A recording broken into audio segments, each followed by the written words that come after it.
tafsir surat Quraisy ya. Masya Allah, jadi kabilah Quraisy ini ya diabadikan oleh Allah, ya termaktub oleh Allah di dalam Al-Qur'an. Ini termasuk surat Makkiyah atau surat yang diturunkan di Mekkah. Ya, terdiri dari 4 ayat. Susunannya dalam mushaf adalah susunan surat ke-106. Itu susunan dalam mushaf.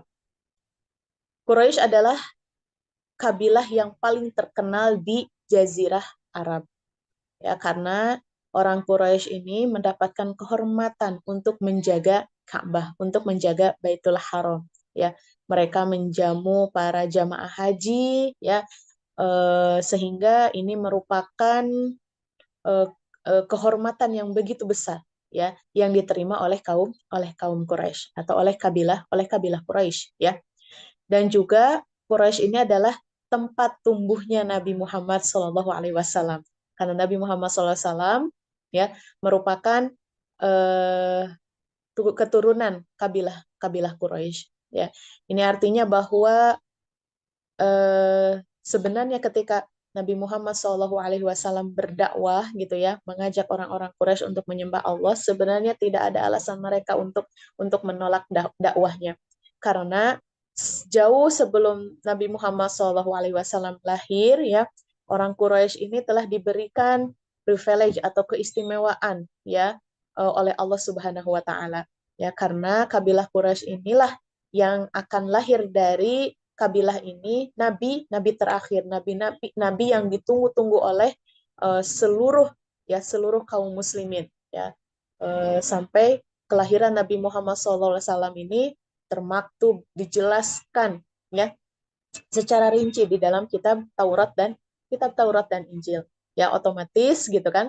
Berarti kabilahnya pun ya disebutkan, ya dijelaskan.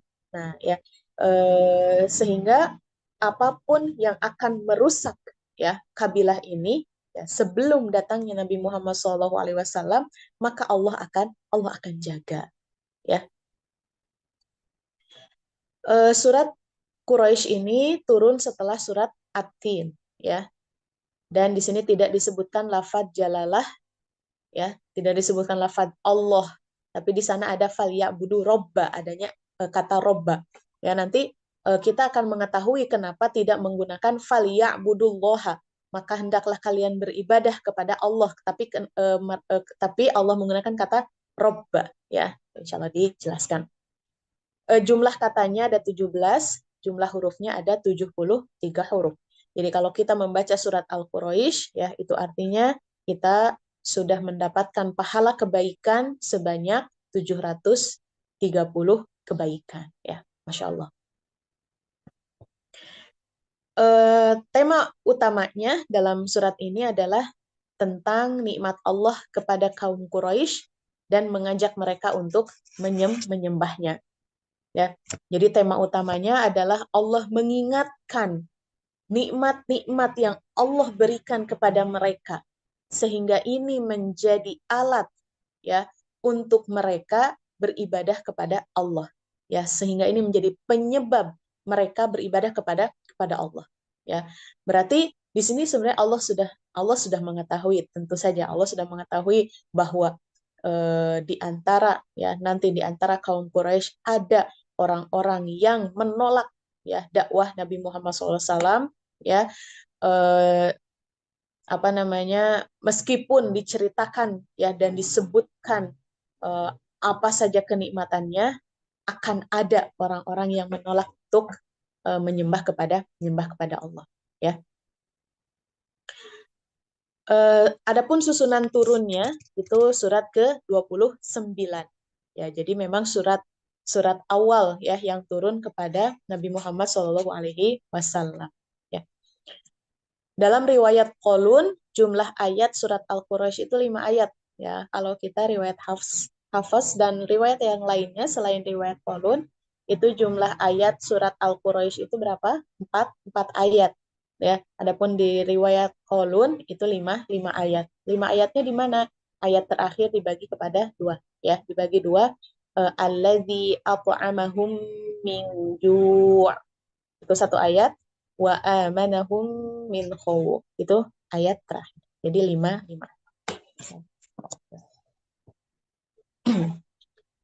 Itu biografi surat Al-Quraisy ya. Sekarang kita masuk kepada munasabat antara surat Al-Quraisy dan Al-Fil ya. Munasabat ini adalah korelasi atau hubungan antara surat Al-Quraisy dan Al-Fil ya.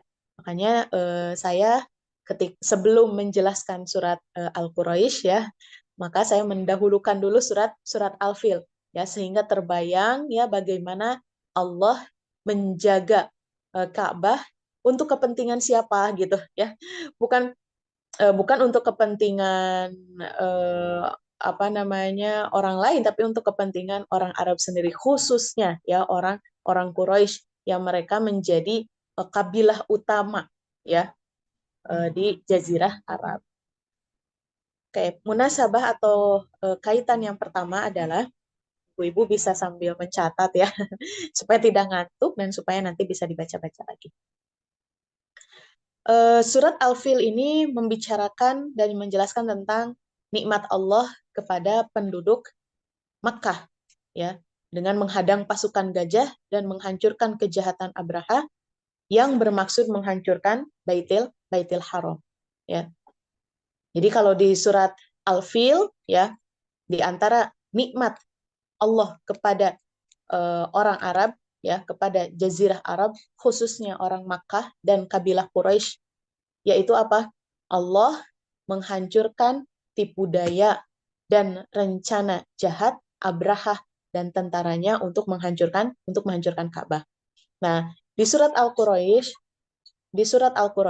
ya, Allah menegaskan bukan hanya nikmat itu saja yang Allah berikan gitu ya. Akan tetapi di surat Al-Quraisy ya, Allah mention nikmat yang lain gitu ya.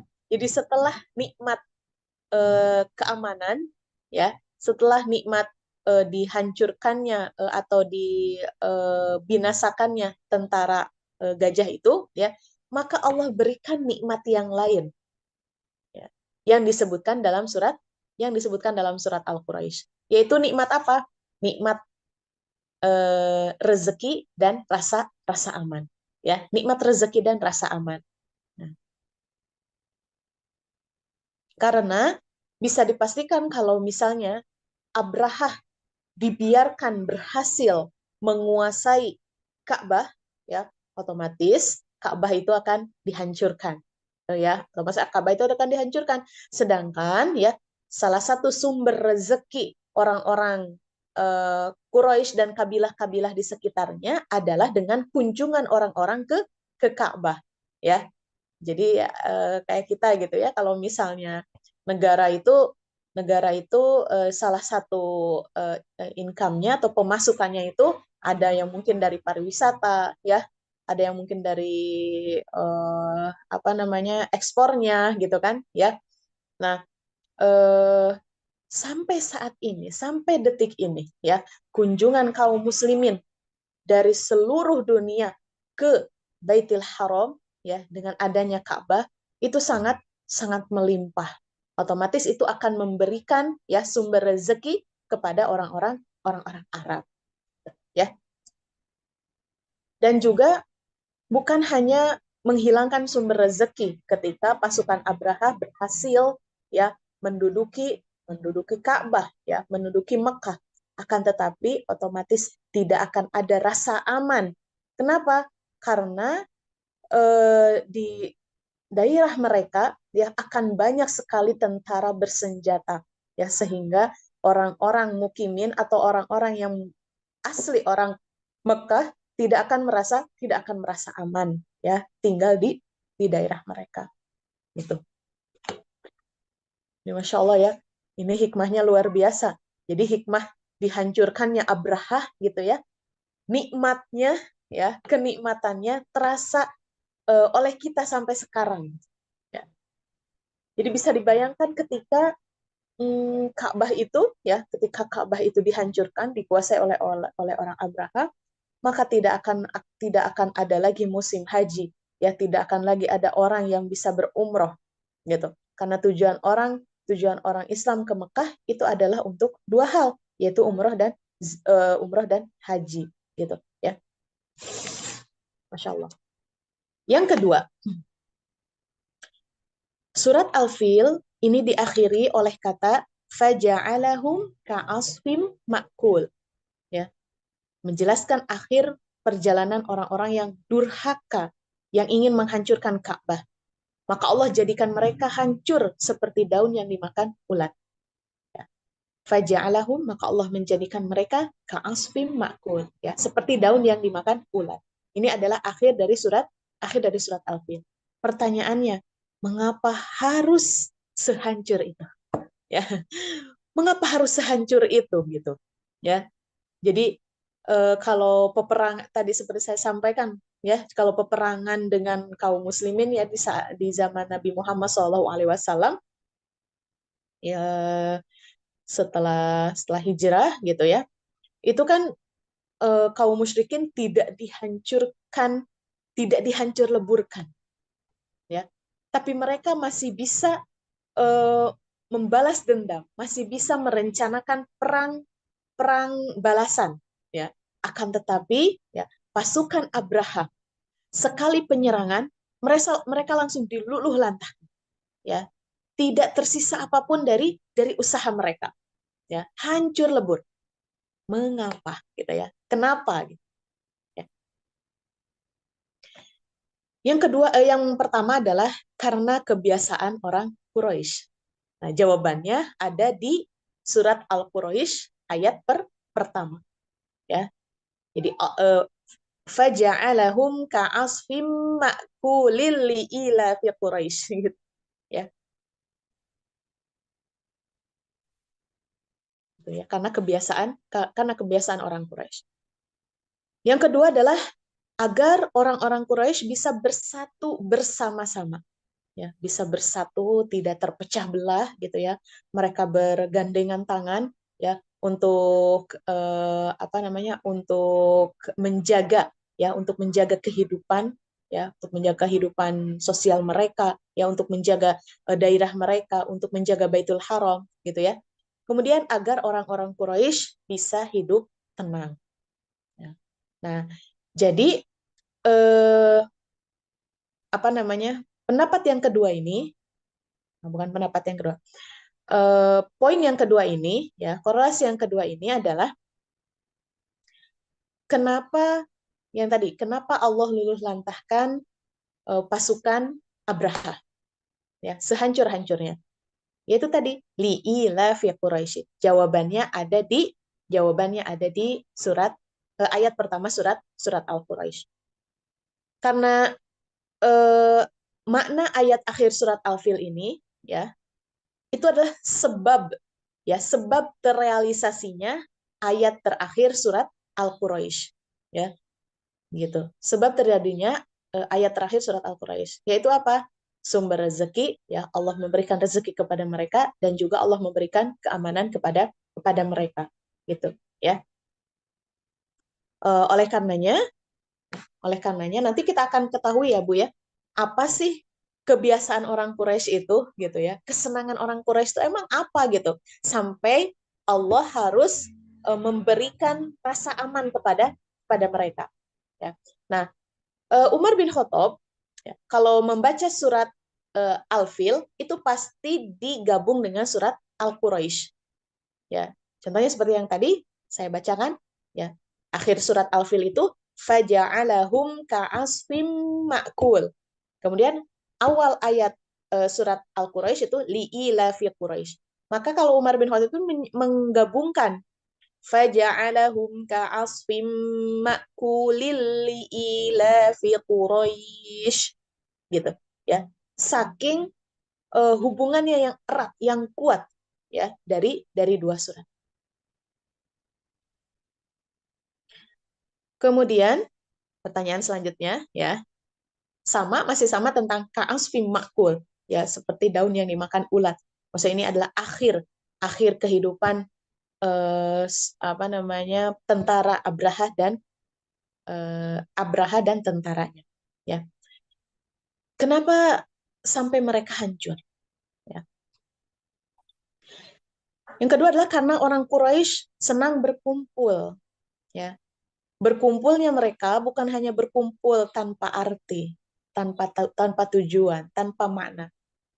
Ya, tapi perkumpulan mereka adalah membahas ya bagaimana agar kita tetap survive dalam kehidupan.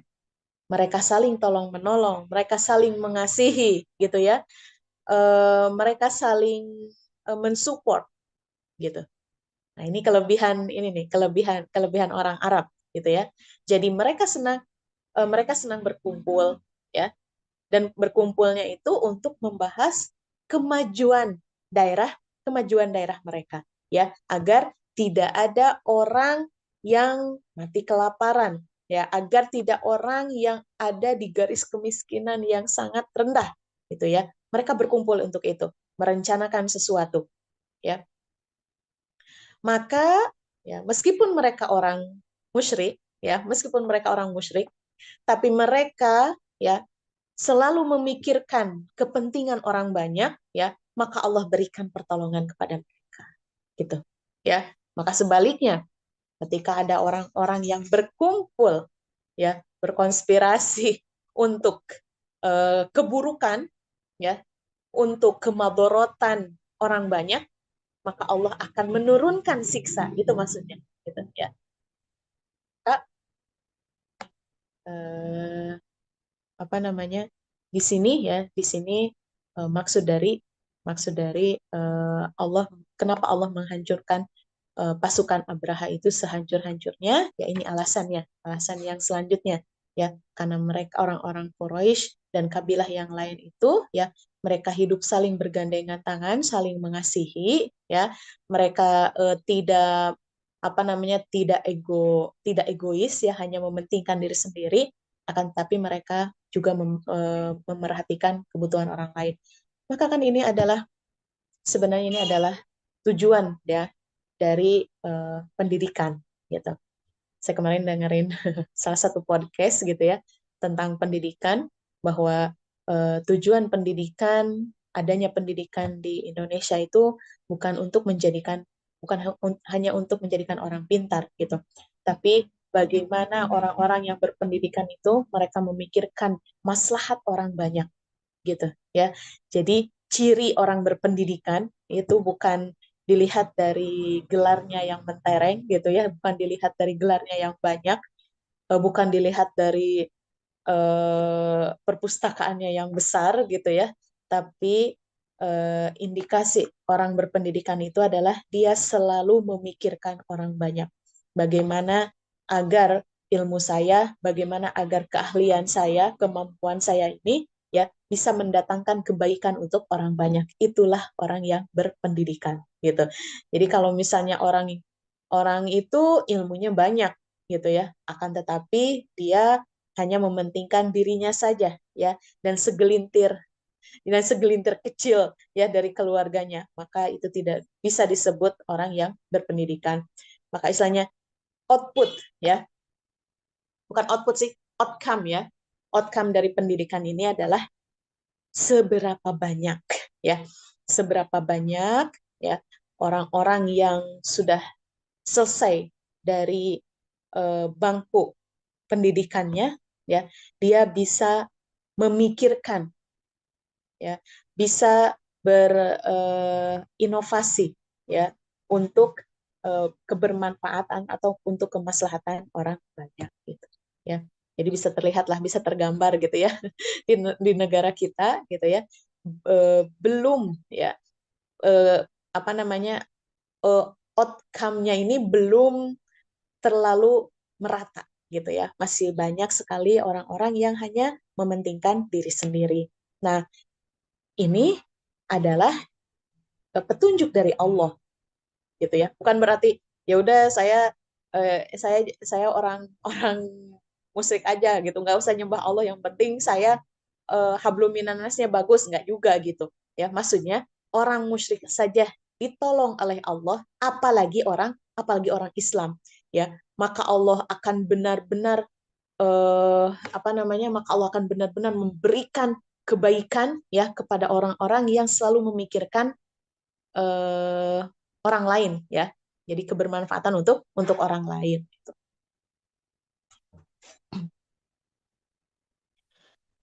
Kemudian pertanyaan selanjutnya, ini banyak pertanyaan ya.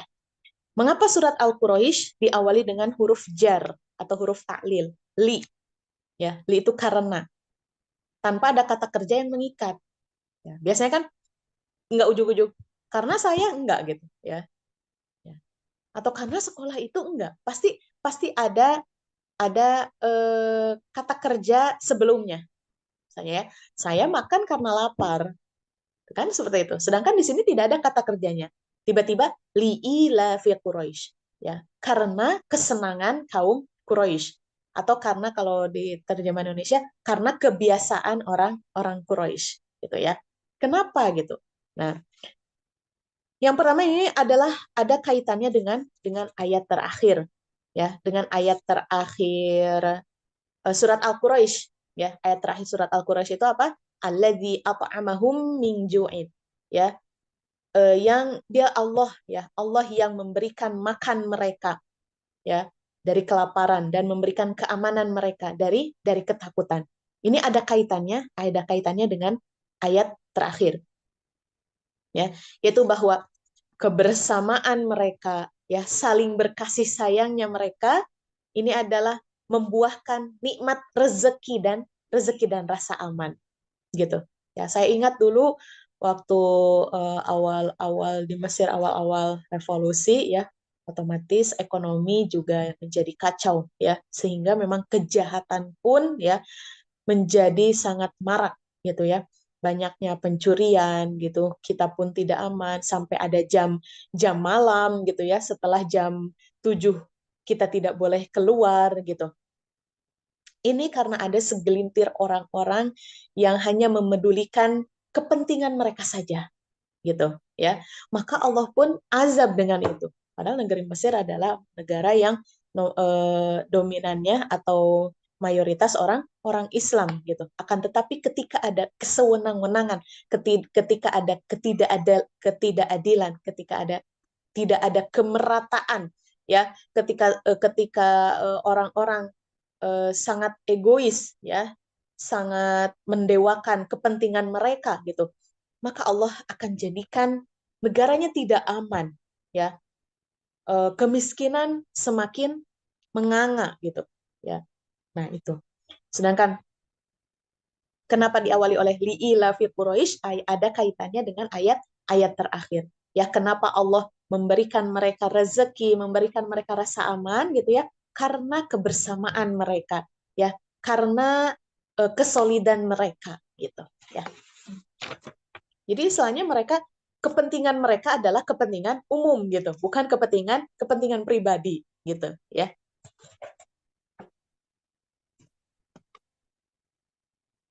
Nah, dulu ya, dulu kita pernah mungkin kita ibu-ibu juga pernah mendengar bahwa di Arab itu sering terjadi peperangan ya. Untuk hal kecil aja mereka berperang. Ya, jadi saya ketika belajar di Ma'had Imarat gitu ya, ada satu teks yang menjelaskan kepada kita bahwa eh, orang Arab itu senang berperang ya. Jadi untuk hal kecil mereka berperang, dan berperangnya itu bukan 1 hari 2 hari ya, tapi mereka berperangnya itu bulanan gitu ya. Coba ketika ada peperangan di sebuah negara atau di sebuah daerah, apa yang terjadi? Maka perekonomian akan menurun, akan merosot gitu ya. Kemudian rasa aman juga tidak ada. Nah, sehingga dari latar belakang inilah mereka bersepakat untuk berhenti ya dari peperangan ini. Berhenti ya. Dan mereka mencari solusi. Apa sih penyebab dari peperangan ini? Nanti akan dijelaskan, akan lebih kuat lagi kenapa gitu ya. Kenapa terjadi peperangan di antara mereka. Nah, inna min a'zamin ni'ami 'alan nasi an yakuna indahum ta'amun. Ya. Sesungguhnya di antara nikmat terbesar untuk manusia adalah jika mereka mempunyai makanan. Warizkun, dan rezeki. Rezeki di sini mau rezeki sehat, rezeki rasa aman, ya. Ya'kuluna minhu, ya. Makanan yang bisa dimakan. Wa ya'ishuna minhu, dan mereka bisa bertahan hidup ya dengan makanan itu. Wa ya'ishuna fi amanin, dan mereka hidup dalam rasa aman. Ya.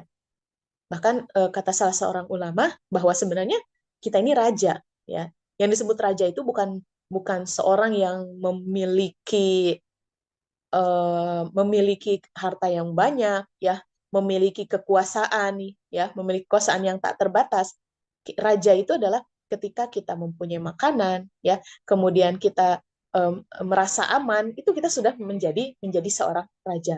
Nah, ini pun sama, bahwa di antara nikmat terbesar, ya, dalam kacamata manusia, ya, atau untuk manusia, itu apa? Ketika kita memiliki makanan, ya, rezeki dan rasa aman, ya. Jadi kalau sudah memiliki tiga hal ini, gitu ya, memiliki tiga hal ini, maka uh, apa yang menghalangi kita untuk bersyukur, gitu ya. Sedangkan inilah nikmat terbesar, ya, rasa aman. Seperti negara kita alhamdulillah, uh, apa namanya, tidak ada peperangan, ya, tidak ada pertikaian antara saudara, gitu ya, rasa aman, sehingga kita bisa beribadah kepada Allah dengan khusyuk, dengan aman, gitu ya, tanpa ada rasa takut sedikit pun. Nah, siapapun yang merusak keamanan, maka dia telah berbuat kejahatan, ya. Jadi di antara kejahatan yang besar, ya, yang dianggap besar adalah ketika ada orang yang merusak keamanan itu, ya.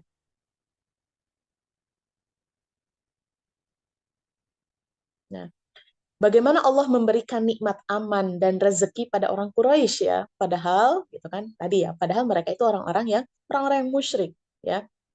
Kemudian dan menyebutkannya dalam Al-Qur'an, menjelaskannya kepada mereka. Ini seperti yang tadi saya bahas, gitu ya, bahwa ketika ketika seseorang, ya, atau ketika sekumpulan orang berusaha menciptakan rasa aman, ya, berusaha saling menyayangi, saling melindungi, maka Allah akan berikan kenikmatan, maka Allah akan limpahkan kebaikan, ya, seperti Allah limpahkan kebaikan kepada orang-orang Quraisy, sedangkan mereka itu musyrik, apalagi, ya, apalagi kepada orang-orang Muslim, ya. Maka sejatinya orang Muslim tidak, ya, tidak menjadi pemantik adanya ketidakamanan, ya, tidak menjadi pemantik adanya kemiskinan, kelaparan, tapi mereka harus menjadi pionir, ya, harus menjadi inisiator dari rasa aman, ya, dari menciptakan rasa aman, ya, dan dari menciptakan apa namanya, kesejahteraan,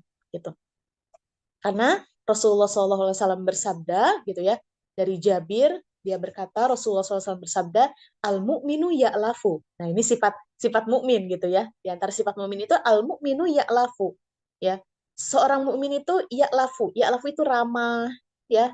Hatinya lembut, wa yu'lafu, ya. Dan diperlakukan ramah, diperlakukan lembut, diperlakukan baik, gitu, ya. Wala khaira fi man la ya'lafu wala yu'lafu, ya. Dan tidak ada kebaikan pada orang yang tidak ramah, tidak bersikap ramah, wala yu'lafu, dan dia tidak mendapatkan keramahan itu. Wa khairun nasi anfa'uhum linnasi, dan sebaik-baiknya manusia adalah orang yang bermanfaat untuk manusia yang lainnya. Rawahu Tabrani, diriwayatkan oleh Imam At-Tabrani, gitu. Misalnya kalau kita langsung aja taunya khairun nasi anfa'uhum linnas, gitu ya. Nah, maka kita harus menghiasi diri kita dengan ini. Maka ketika kita pun harus menginformasikan kepada anak kita, gitu ya, kepada diri kita, kepada anak kita, juga kepada orang-orang, bahwa inti dari pendidikan itu bukan bagaimana, tujuannya bukan bagaimana kita mendapatkan pekerjaan, gitu ya, tapi inti dari pendidikan itu ya tadi, ya, bagaimana seseorang ya.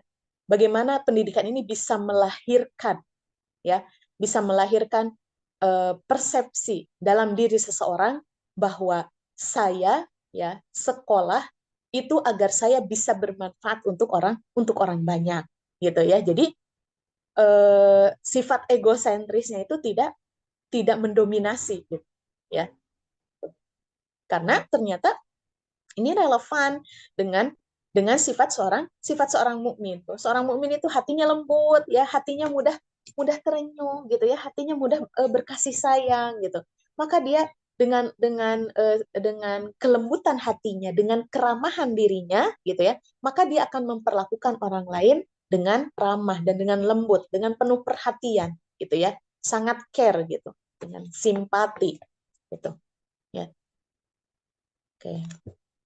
Kita masuk ke ayat yang pertama. Ini tadi tentang munasabah ayat ya. Jadi intinya munasabah surat ya, munasabah surat, korelasi surat bahwa di sana di antara surat Al-Fil dan surat Al-Quraisy itu ada korelasi yang kuat gitu ya. Korelasi yang kuat di mana eh, dihancurkannya pasukan gajah ya itu adalah sebagai penyebab ya untuk keberlangsungan hidup kabilah Quraisy, yang kabilah Quraisy itu merupakan kabilah Nabi Muhammad Shallallahu Alaihi Wasallam. Ya. Li'ilafi Quraisyin. Li'ilafi. Kita biasanya menerjemahkannya karena kebiasaan orang Quraisy, ya, karena kesenangan orang Quraisy. Li'tilafihim. Ya, ini artinya li'tilafihim, karena persatuan mereka. Ya, mereka bersatu. Ya, meskipun mereka di Jazirah Arab itu berkabilah-kabilah gitu ya, ada kabilah ini, ada kabilah ini, ada kabilah, berkelompok-kelompok ya, akan tetapi ya mereka bersatu ya. Wajtima'ihim, dan perkumpulan mereka ya, yaitu persatuan dan perkumpulan mereka fi baladihim aminin, di negara mereka dalam keadaan aman ya. Jadi li'ilafi, karena kesenangan di sini itu apa, yaitu persatuan mereka ya, perkumpulan mereka gitu ya. Tadi untuk apa ya, yakni untuk bagaimana mereka bisa menjalani hidup ya, jadi mereka bersama-sama. Nanti ada lagi ya arti yang lain. Hmm.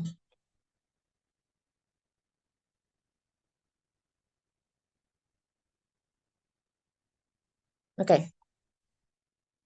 Oh, ini masih kaitannya dengan ini ya, dengan kenapa diawali oleh huruf huruf jar. Karena gitu ya, karena kesenangan.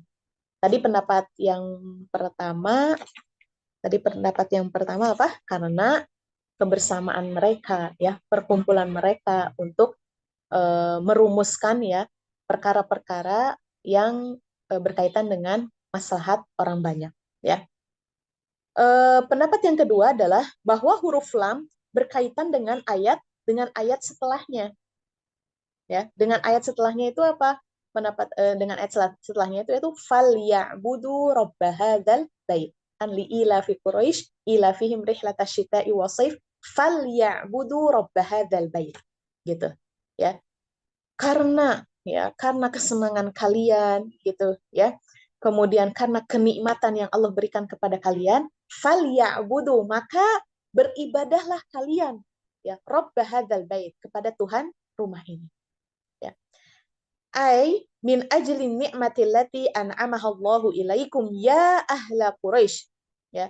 Karena nikmat yang Allah berikan kepada kalian wahai penduduk Quraisy atau kabilah Quraisy, wahia al-ulfatu. Ya, tadi ulfah itu apa? Ulfah itu kelembutan hati, ya, rasa simpati, ya.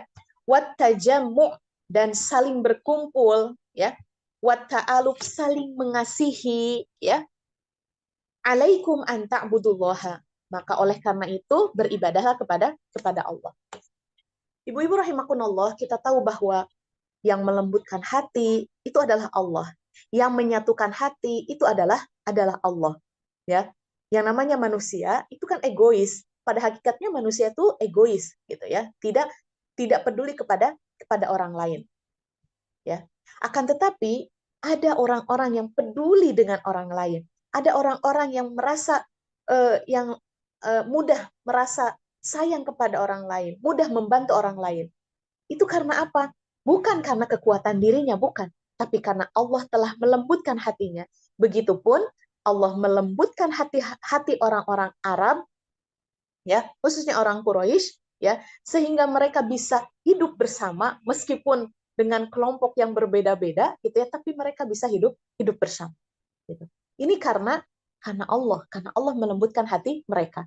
Nah, dan inilah nikmat yang terbesar, ya, yang Allah berikan kepada manusia, sehingga ya ketika Allah sudah memberikan itu, alaikum anta'budullaha, beribadahlah kepada Allah, ya, karena apa yang kalian dapatkan dari rezeki dan rasa aman, ya, pada hakikatnya itu adalah dari Allah.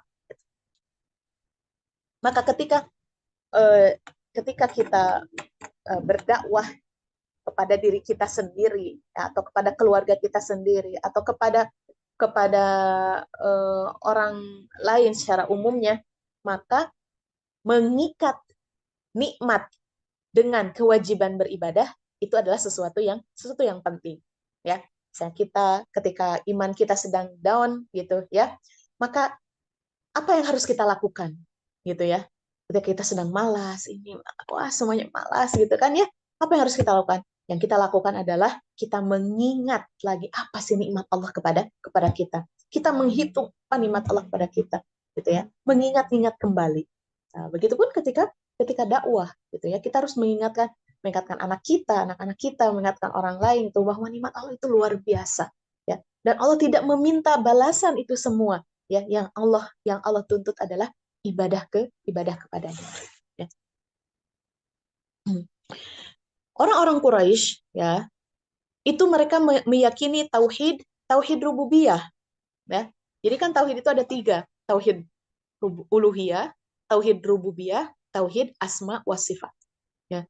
Tauhid rububiyah mereka mengantongi bahwa yang menyelamatkan Ka'bah dari serangan Abraha dan tentaranya itu adalah Allah ya. Allah yang memberi mereka rezeki adalah Allah ya, yang melembutkan hati mereka adalah Allah, yang memberi rasa aman pada mereka adalah Allah. Mereka meyakini itu, bah ya, meyakini tauhid rububiyah, bahwa Allah yang menciptakan semuanya ini, Allah yang mengatur semuanya ini, Allah yang menjaga semuanya ini, mereka yakin gitu. Akan tetapi yang menjadi masalah adalah ketika mereka diminta untuk ibadah ya, ketika mereka diminta untuk ibadah kepada Allah, mereka menolak gitu ya. Mereka menolak. Ada perspektif lain dari mereka ya, seperti kita ketahui bahwa kita apa namanya, kita tidak layak gitu ya untuk berdoa langsung kepada Allah karena kita ini makhluk berdosa, sehingga gitu kan ya, sehingga kita membutuhkan sarana media ya yang bisa menyampaikan permintaan kita, yang bisa menyampaikan doa-doa kita, yaitu apa? Berhala yang mereka ukir itu adalah orang-orang soleh yang sudah mati. Oh, kalau kita berdoa lewat mereka gitu kan, maka Allah akan lebih mendengar. Nah, itu perspektif mereka dan itu kan salah. Ya salah. Maka dengan diutusnya Rasulullah SAW kepada mereka, Rasulullah meluruskan pemahaman mereka ya.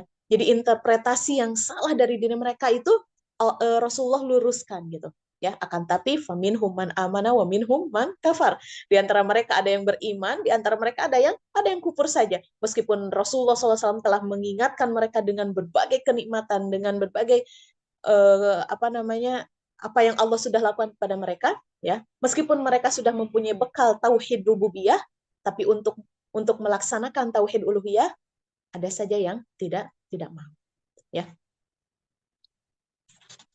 Jadi mereka tidak pernah menisbahkan apa namanya, kekalahan Abraha dan tentaranya itu kepada berhala mereka, nggak pernah gitu.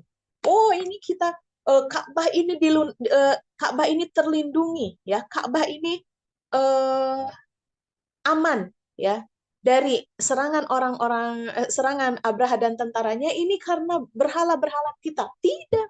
mereka menisbahkannya ke Allah gitu.